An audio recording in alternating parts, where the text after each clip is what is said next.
Hello, my dear friend. Tonight, pull the blanket up just a little higher. Not because the room is cold. No. Because tonight, we are going somewhere warm. Very warm. So warm that even the stones seem to breathe heat after sunset. Tonight, you are not in your bed. You are not in your quiet, modern room with clean water nearby, soft pillows beneath your head, and a door that locks with one little turn of the hand. Tonight, you wake beside the Nile. The year is long before Rome becomes an empire, long before castles, long before streetlights, long before anyone has ever heard the soft hum of a refrigerator in the dark. Above you, the stars are enormous. They are not hidden by city glow. They are not pale or shy. They burn in the sky like lamps hung by careful hands. The Milky Way stretches across the heavens like spilled flour, and the river below it moves slowly, darkly, with a sound like someone whispering a secret through reeds. At first, you may think it is beautiful, and it is. Ancient Egypt at night was beautiful enough to make a person believe the gods were very close. But then, as your eyes adjust, you hear something move in the water. Not a fish, something heavier, something old. The reeds shift. The water makes one deep, patient ripple. And this, my dear, is the first lesson of ancient Egypt. Beauty did not mean safety. The Nile gave life to Egypt. It gave water, mud for bricks, fish for nets, reeds for baskets and papyrus, and black soil for wheat and barley. Without it, Egypt would have been mostly desert and memory. But the same river that fed you could also swallow you.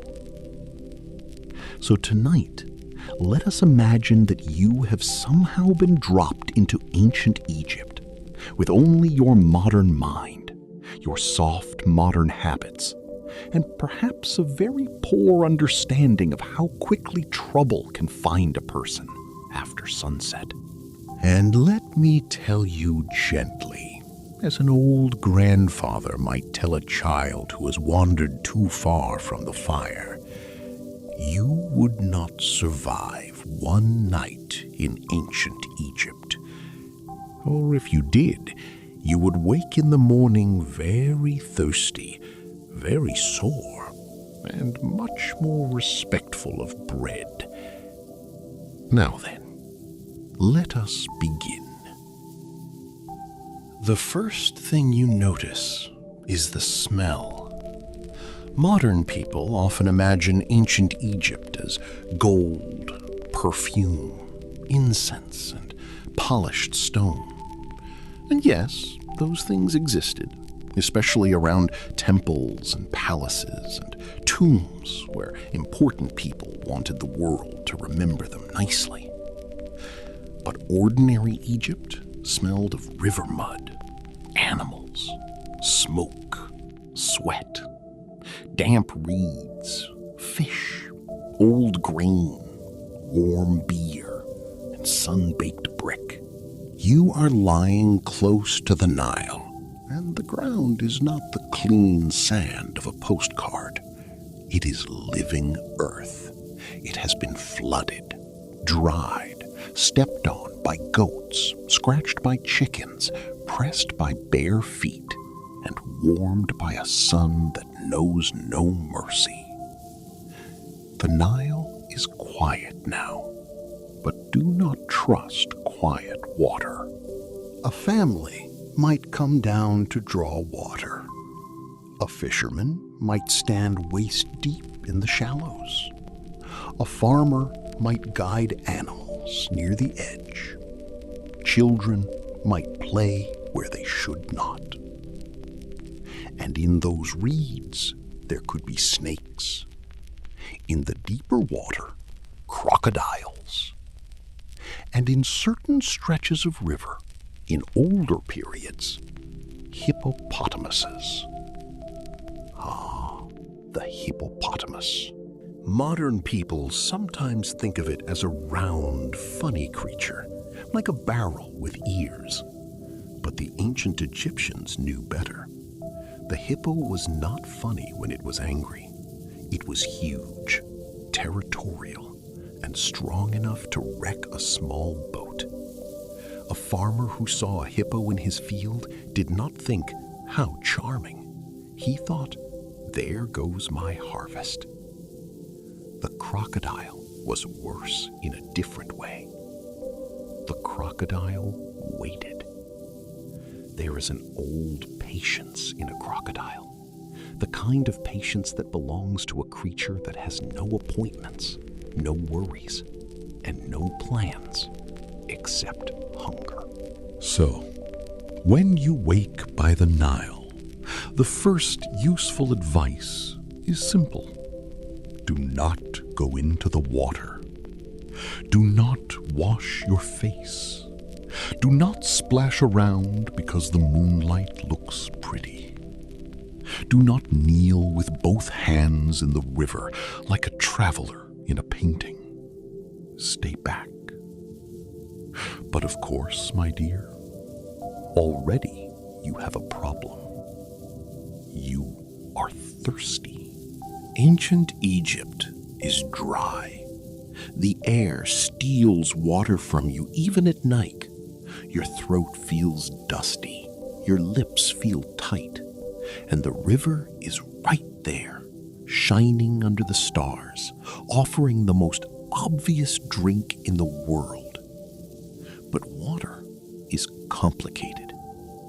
To the Egyptian, the Nile was sacred and practical, generous and dangerous. It brought fertility to the fields, but it also carried mud, insects, parasites, and the invisible troubles that no one in the ancient world could see with the eyes.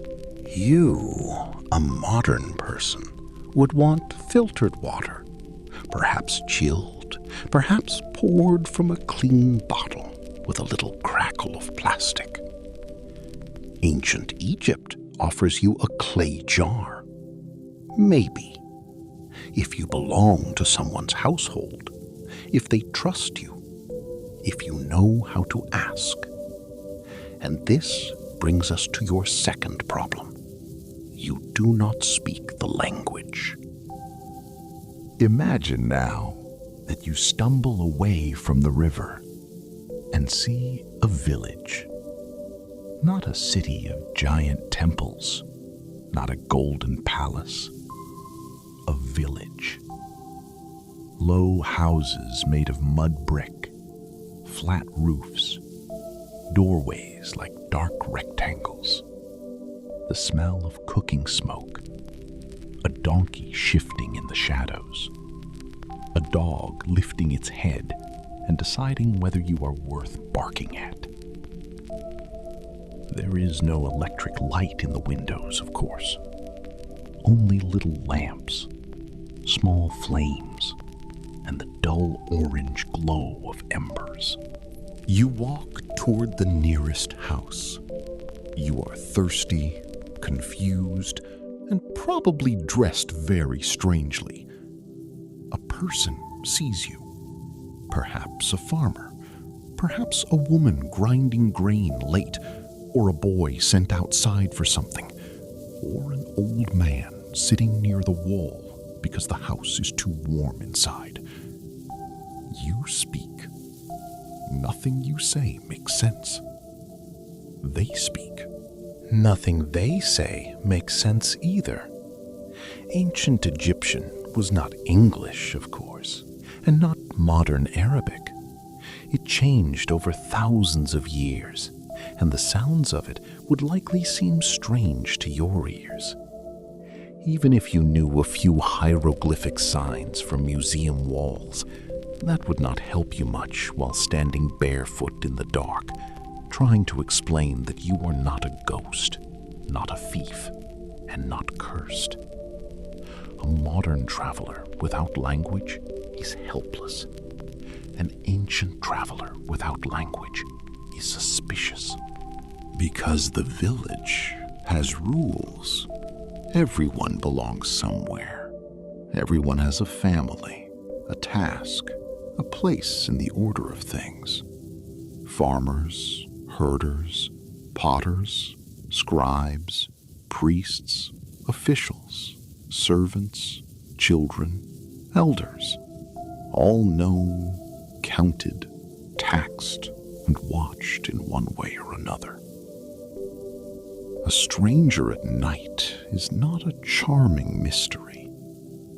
A stranger at night is trouble. You might try smiling. That is nice. But a smile does not explain why you appeared near the river in strange clothes, asking for water in a language nobody knows. Perhaps they bring you to the head of the household. Perhaps they keep their distance. Perhaps the dogs begin barking now. And once dogs begin barking in a village at night, the whole village becomes one big ear. Doors open, faces appear. Someone holds a lamp, someone else holds a stick. Now, my dear friend, you are learning that survival is not only about crocodiles and thirst, it is about belonging. And in ancient Egypt, you belong nowhere. Let us say the villagers do not chase you away. Let us say one family decides that you are strange, but maybe harmless. Perhaps they think you are a lost servant from another district. Perhaps they pity you.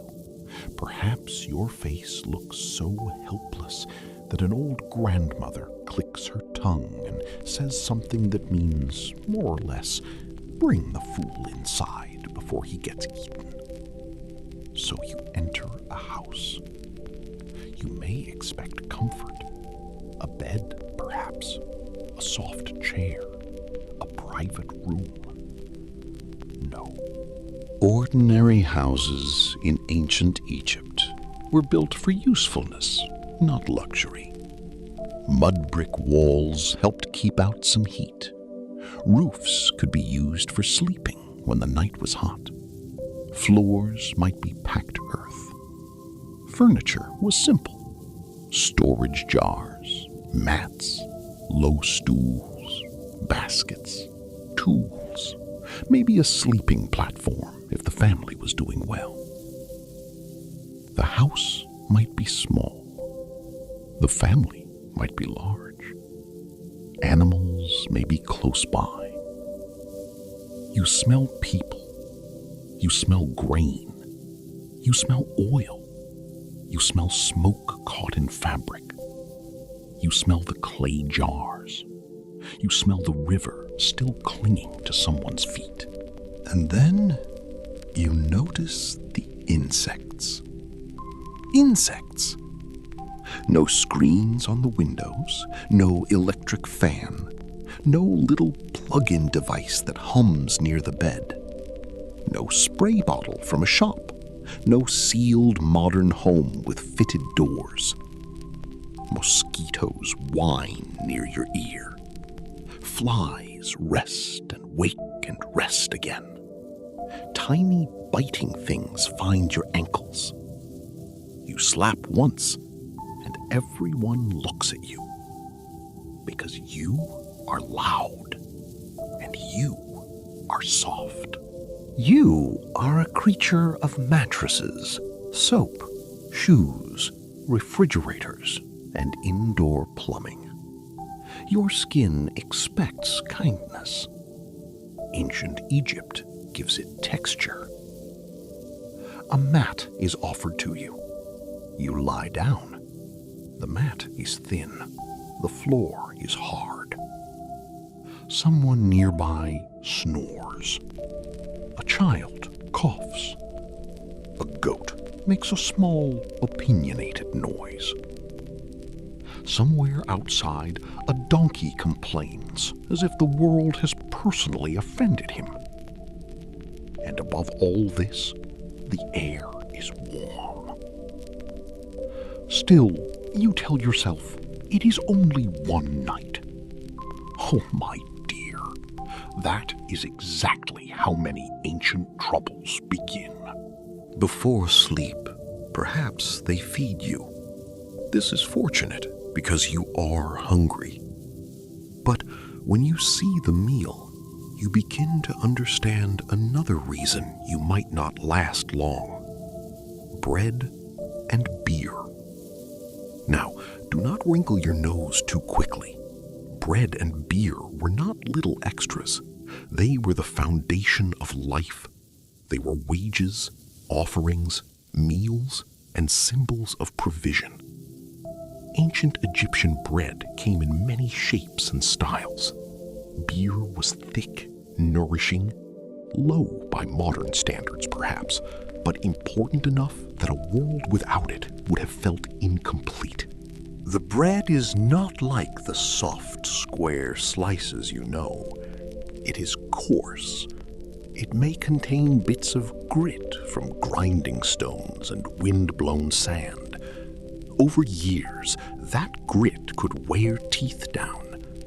Imagine eating your dinner and polishing your own teeth away, one mouthful at a time. But you are hungry, so you take a bite. There is a faint crunch, not crust, grit. Your modern teeth object immediately. The beer is not a golden modern drink with a neat label. It may be cloudy, thick, a little sour, nutritious, and safer in some contexts than plain water, depending on how it was made and stored. You sip because everyone else does. It tastes like ancient grain had a dream about becoming soup. Still, it helps your thirst.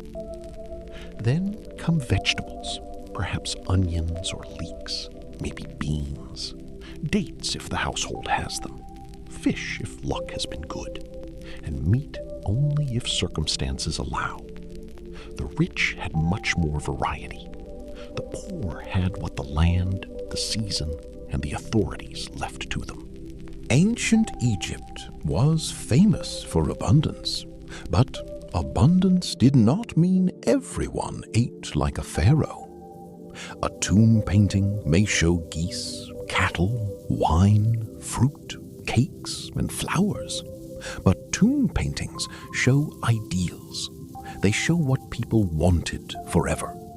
The ordinary living person still had to wake early, work hard, carry water, grind grain, patch walls, tend animals, pay taxes, and hope the Nile behaved. You swallow another bite of gritty bread. A small piece catches between your teeth. Ancient Egyptians did care about cleanliness in many ways. They bathed, shaved, used oils, perfumes, cosmetics, and linen. But your modern dental routine, paste, floss, dentist, x-ray, numbing injection, is far, far away. If a tooth goes bad here, it does not send you a calendar reminder. It becomes a serious companion, perhaps for months, perhaps until fever comes. So you chew slowly, and you decide to be grateful. Here is something important, and we must be fair. Ancient Egyptians were not dirty fools living without care. They valued cleanliness. They washed. Priests had strict purification practices. Linen could be washed and worn. People used oils and cosmetics. Kohl around the eyes was not only decorative, it had cultural, practical, and protective associations. Perfume, ointments, and shaving were part of grooming, especially among those with means. So do not imagine them as careless. The problem was not that ancient people did not care. The problem was that nature does not care how much people care. Without modern sanitation, sealed plumbing, antibiotics, vaccines, disinfectants, clean surgical environments, and waste systems, cleanliness had limits. A person might wash and still drink unsafe water. A person might shave and still get an infected cut. A person might wear fresh linen and still breathe smoke every day. A person might use beautiful oils and still suffer from eye disease, parasites, or tooth decay. Civilization is not a shield. It is a negotiation. Ancient Egypt negotiated brilliantly for thousands of years, but you, alone and confused, would not know the terms. Let us move now slowly into a busier place. Perhaps the village has a market area, or perhaps people gather near a landing place where boats bring goods. You smell fish drying in the sun. You smell onions. You smell animals. You hear bargaining, laughter, irritation, gossip, and the slap of sandals in dust.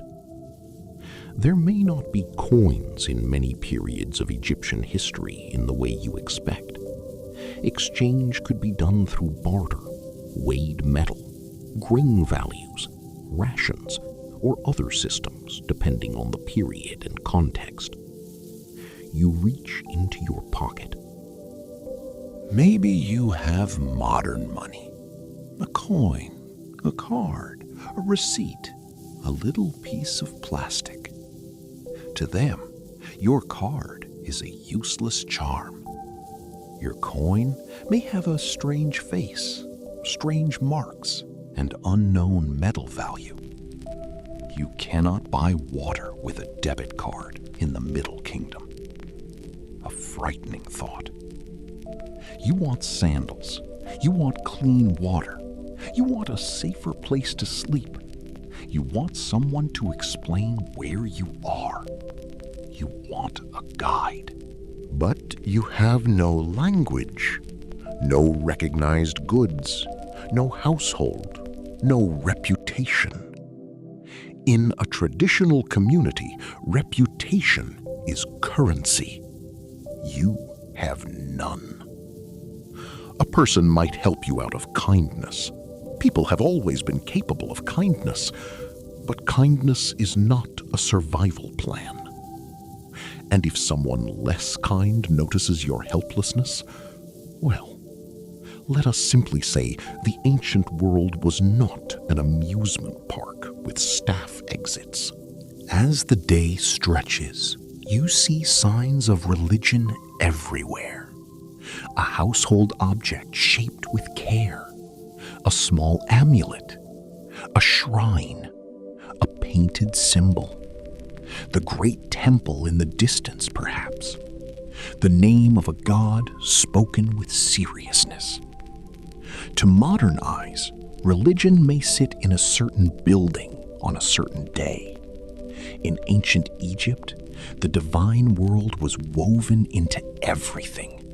Kingship, farming, childbirth, death, medicine, travel, writing, the river, the sun, the stars, animals, and the afterlife. If you offend a person, that is one problem. If you offend a god, that is a larger problem. And you do not know the rules. You do not know which animals are sacred in which places. You do not know when a place is restricted. You do not know what not to touch. You do not know when to be silent, when to bow, when to offer, when to stay away. A temple was not a tourist attraction. It was a house of a god. Most people did not simply wander into the innermost sacred spaces. Ritual access was controlled. Purity mattered. Priests had roles. Offerings had forms. Images had power.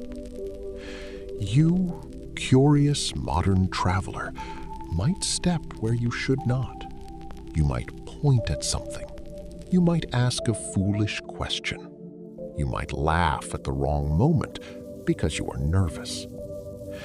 And this, my dear, is why cultural ignorance can be as dangerous as a snake. At least a snake gives you a clear warning. Sometimes. People do not always hiss before they judge you. Now, let us correct a dream. Many people imagine ancient Egypt and think of gold. Gold masks, gold jewelry, gold shrines, gold shining under torchlight. Yes, Egypt had gold, and the elite displayed wealth beautifully. But if you are an ordinary person, gold is not your world. Your world is mud brick, linen, grain, beer, pottery, rope, baskets, wood if you can get it, reeds, animals, tools, and the endless management of food and labor. A pharaoh may be buried with treasures. A farmer is more concerned with a good harvest. A noble may commission a painted tomb. A mother may worry about fever in a child. A priest may chant before a divine image. A worker may worry that rations are late. A scribe may calculate grain. A fisherman may mend a net. A potter may curse a crack in the kiln. The gold is real, but so is the dust. And most people lived much closer to dust than gold. If you want to survive the night, do not look for treasure. Look for shade. Look for water that someone trustworthy gives you. Look for a place to belong. Treasure gets you killed in stories. A good pair of sandals saves you in real life. By now, the village knows about you. Of course it does. A stranger is news. A strange stranger is better news. A strange stranger who cannot speak, cannot work properly, and eats bread like it has insulted him, that is excellent news. People watch. Not cruelly, perhaps, but carefully. In a small community, observation is survival. Who is sick? Who is lazy? Who has grain? Who is angry? Who is pregnant? Who offended whom? Who borrowed a tool and did not return it? Who has a goat that wanders? Who has a daughter old enough to marry? Who is favored by the overseer? Who brings bad luck? You are now part of the village conversation. This may protect you, or it may endanger you. If an old woman decides you are harmless, perhaps children bring you water and laugh at your clumsy hands. If a local official decides you are suspicious, perhaps you are questioned. If someone believes you are touched by the gods, perhaps you are avoided. If someone believes you are a runaway, a foreigner, a thief, or a spy, your night becomes very long indeed. Modern anonymity is a luxury. In the ancient village, everyone is data. Not digital data, human data. Stored in memory, gossip, obligation, and reputation. And human data can be updated very quickly. Perhaps you think, if only I could reach a rich household, then I would be safe. Ah, yes. Rich people had better houses, more food, more servants, finer linen, more oils, more jewelry, better access to skilled healers, and stronger connections to officials. But safety is never complete. A wealthy Egyptian could still suffer tooth pain, infection, parasites, grief, childbirth dangers, political changes, family disputes, and fear of the gods.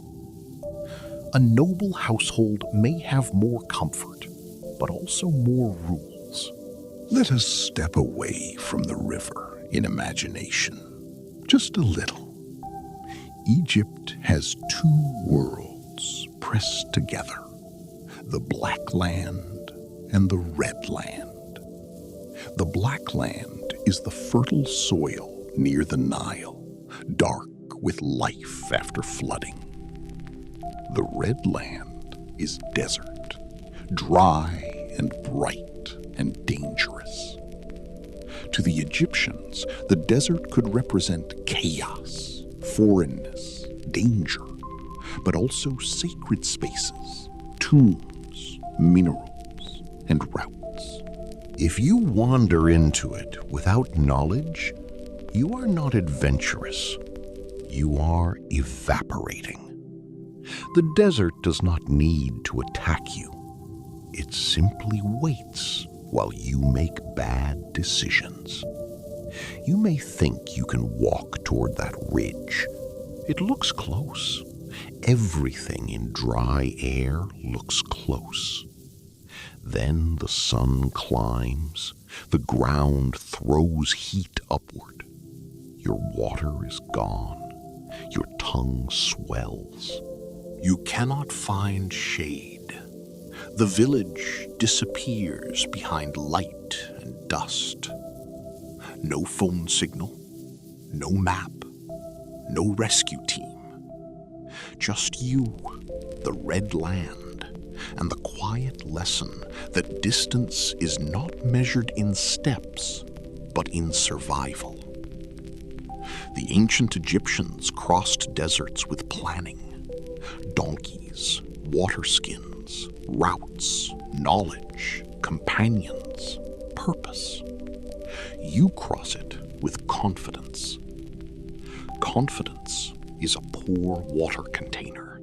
Now, my dear, let us count the small things, not the grand dangers, not crocodiles, not deserts, not angry officials. Small things, a blister on the foot, a cut from broken pottery, a stomach illness after drinking bad water, a mosquito bite that brings fever, smoke in the eyes, A tooth abscess from years of gritty bread, a fall from a roof while sleeping in the cooler night air, a snake hidden where your hand reaches, spoiled food, heat exhaustion, a misunderstanding, a bad harvest, late rations, a flood too low, a flood too high. The ancient world was not always dangerous because monsters leapt from shadows. It was dangerous because small problems had fewer solutions. Modern life hides thousands of protections inside ordinary things. Clean water, soap, shoes, refrigeration, police, hospitals, weather forecasts, glasses, dentists, painkillers, sewers. Ancient Egypt had its own protections: family, village, ritual, skill, habit, law, medicine, gods, memory, and community. But you did not grow inside those protections. You arrived outside them. That is why one night would be enough to break you. Not because you are weak, because you are untrained for that world. So listen now, as the night grows quieter. If you wake in ancient Egypt beside the Nile, do not run to the water. If someone offers you bread, eat slowly. If a dog barks, stay still. If you see a scribe, look humble. If you see a crocodile, do not negotiate. If you enter a house, do not expect privacy. If you hear a prayer, do not laugh. If you walk in the desert, turn back before you are thirsty.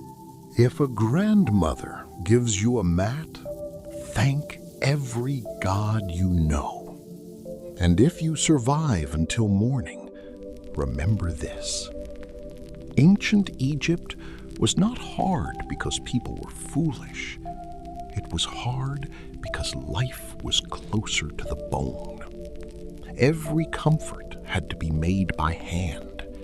Every meal came from labor. Every drink came with risk. Every harvest depended on water, mud, sun, timing, and the mercy of things no person could control. And yet, they built beauty. Not little beauty, enormous beauty. Beauty that still stands when many modern buildings have already crumbled. They built temples where stone columns rose like forests. They painted tomb walls with birds, boats, bread, flowers, dancers, cattle, and gods. They carved names into stone because to be remembered was a kind of survival.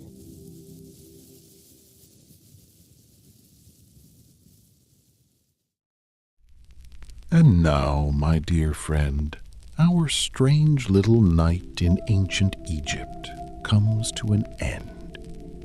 The Nile is still whispering in the darkness. The stars are still watching over the rooftops of mud brick houses. And somewhere far away, the first soft light of morning is beginning to touch the desert. If this story helped you relax, rest, or drift a little closer to sleep, then I am very glad you stayed with me tonight. Sleep well, my dear friend. May your water be clean, your bed be soft, your dreams be gentle, and may the ancient world wait quietly for us until our next journey. Good night.